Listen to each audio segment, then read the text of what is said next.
পূর্ণাঙ্গ শুনানি হবে। ইতিমধ্যে আন্দোলনকারীদের পক্ষে তাদের আইনজীবী কোর্টে বক্তব্য উপস্থাপন করেছেন।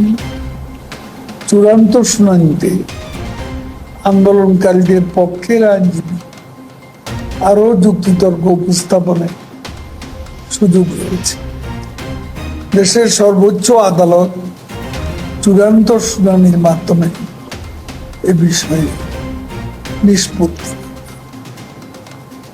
মাননীয় আদালত শিক্ষার্থীদের ক্লাসে ফিরে যাওয়ার,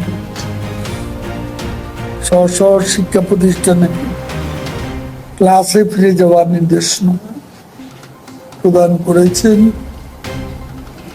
এবং শিক্ষা প্রতিষ্ঠানের প্রশাসক শিক্ষকগণকে শিক্ষার সুষ্ঠু পরিবেশ বজায় রাখার কথা বলেছেন। এছাড়াও আদালত আন্দোলনরত শিক্ষার্থীদের অসন্তোষের বিশেষ চূড়ান্ত শুনানিকালে আমলে নিয়ে বাস্তবসম্মত চূড়ান্ত রায় প্রদান। আমরা জেনেছি আগামী আগস্ট মাসের প্রথম সপ্তাহে আপিল বিভাগে চূড়ান্ত শুনানির মাধ্যমে বিষয়টির নিষ্পত্তি হবে। আমরা ততদিনে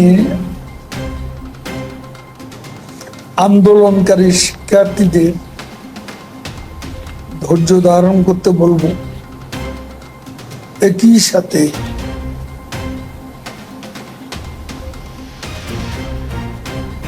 মানুষের দুর্ভোগ সৃষ্টি হতে পারে এ ধরনের কর্মসূচি পরিহার করে আদালতের নির্দেশনা অনুযায়ী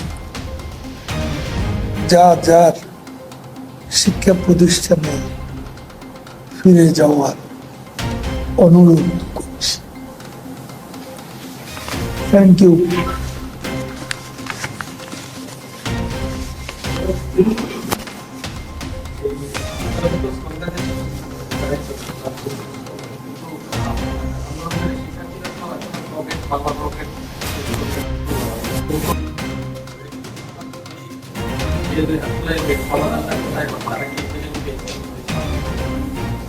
বিকল্প কি ভাবছে তারা যদি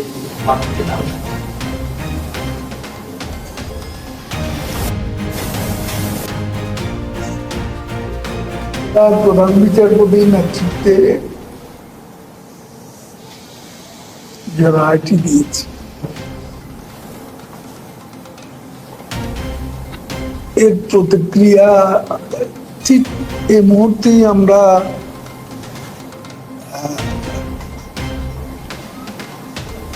তারা সাড়া দিচ্ছে কি সাড়া দিচ্ছে না এটারও তো একটা সময় লাগে। এই মুহূর্তেই তো এ বিষয়ে আমার মনে হয় মন্তব্য করা সমীচীন। আমরা দেখি, আজকের দিন দেখি, কালকের দিন দেখি, তো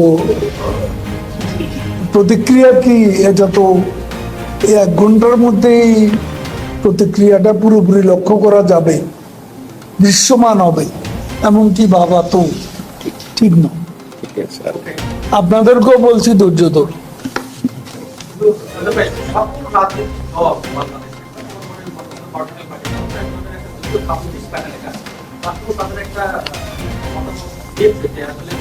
তাদের এই আন্দোলন ন্যায্য, আওয়ামী লীগ কি বলে তাদের এই আন্দোলন ন্যায্য কি হয়?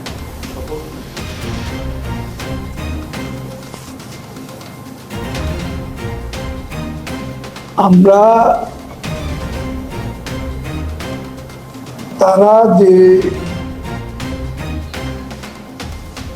বিষয় নিয়ে আন্দোলন করছে আমরা তো সেই প্রতান্ত সিদ্ধান্তই নিয়েছিলাম। প্রধানমন্ত্রী শেখ হাসিনার সরকার এটাই সিদ্ধান্ত নিয়েছে। কাজেই আমরা আমাদের অবস্থান করছি। আমরা তো কোটা মুক্ত, যখন কোটা নিয়ে এত কিছু, তখন কোটার পক্ষে তো আমরা অবস্থান নিই। এখন আমাদের অবস্থান হচ্ছে দেশের সর্বোচ্চ আদালতের প্রতি আমরা শ্রদ্ধা। আদালতের সিদ্ধান্তই এখন হবে চূড়ান্ত। আমরা আশা করি আদালত বাস্তবসম্মত রায় দিয়ে সিদ্ধান্ত নেবেন, এটি আমাদের।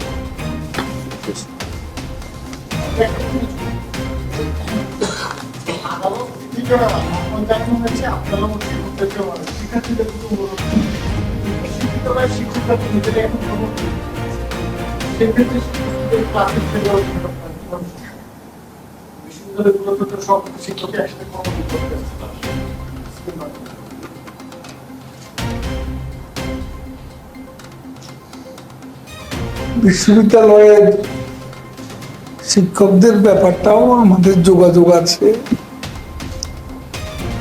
আনুষ্ঠানিক কোনো বৈঠক হয়নি, তো আমরা পরিস্থিতি পর্যবেক্ষণ করছি এবং আমার